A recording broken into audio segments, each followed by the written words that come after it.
आप देख रहे हैं इंडिया न्यूज 13। चलिए देखते हैं उत्तर प्रदेश की फटाफट बड़ी खबरों को।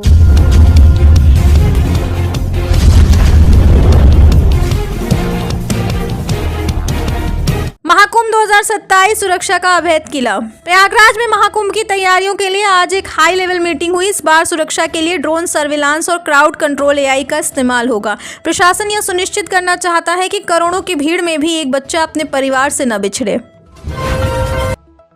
एक्सप्रेसवे पर ई मोबिलिटी का विस्तार। अगर आपके पास इलेक्ट्रिक वाहन है तो अब आपको रेंज की चिंता नहीं करनी होगी। यूपी के सभी 5 प्रमुख एक्सप्रेसवे पर आज 50 नए सुपरफास्ट चार्जिंग स्टेशन शुरू किए गए हैं। यह पर्यावरण और आपकी जेब दोनों के लिए शुभ संकेत है। राशन कार्ड और eKYC का सच। सरकार राशन वितरण प्रणाली में पारदर्शिता लाने के लिए eKYC पर जोर दे रही है। इसका मकसद उन लोगों को हटाना है जो पात्र ना होते हुए भी गरीबों का हक मार रहे हैं। अगर आप पात्र हैं तो आपको डरने की जरूरत नहीं, बस अपना अंगूठा स्कैन कराना है। नोएडा फिल्म सिटी रोजगार का नया हब। फिल्म सिटी के पहले फेज में आज से पोस्ट प्रोडक्शन स्टूडियो शुरू हो गए। इसका सीधा मतलब है कि अब यूपी के कलाकारों को काम मांगने के लिए मुंबई की चौल में संघर्ष नहीं करना होगा। नोएडा ही अब नया मायापुरी बनेगा। पिंक बस और महिला सुरक्षा का भरोसा। रोडवेज की नई बसों में लगा पैनिक बटन सीधे कंट्रोल रूम से जुड़ा है। बस के अंदर का लाइव वीडियो पुलिस देख सकती है। यह तकनीक महिलाओं को देर रात सफर करने का साहस और सुरक्षा देती है।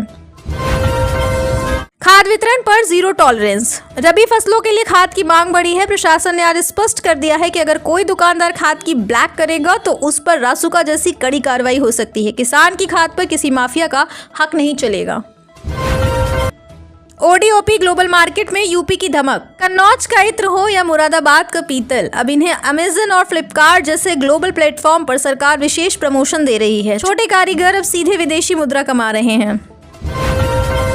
पुराने वाहनों पर ग्रीन टैक्स का प्रहार। प्रदूषण को देखते हुए 15 साल पुरानी गाड़ियों पर टैक्स बढ़ाया गया है। सरकार का संदेश साफ है, या तो आप अपनी गाड़ी को अपडेट करें या फिर इलेक्ट्रिक की ओर बढ़ें। यह आने वाली पीढ़ियों के फेफड़ों को बचाने की एक कड़वी लेकिन जरूरी दवा है।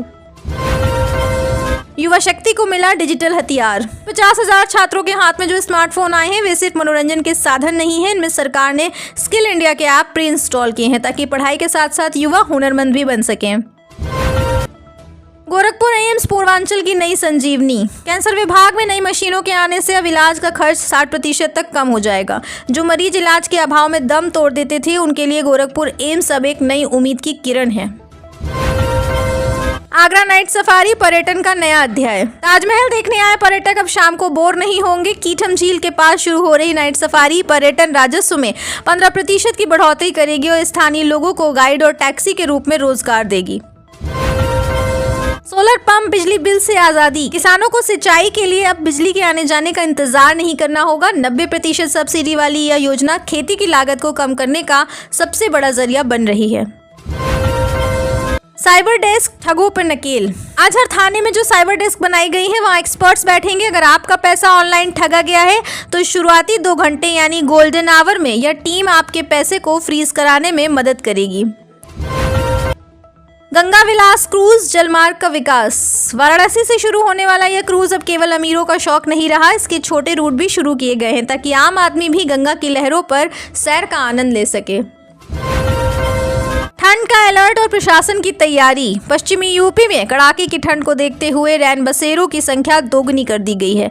जिलाधिकारी ने सख्त आदेश दिए हैं कि कोई भी व्यक्ति खुले आसमान के नीचे सोने पर मजबूर ना हो। स्कूलों की छुट्टियां बच्चों की सेहत को ध्यान में रखकर बढ़ाई गई हैं। आप देख रहे हैं देश का number 1 Hindi news channel India news 13, मतलब भारत की आवाज।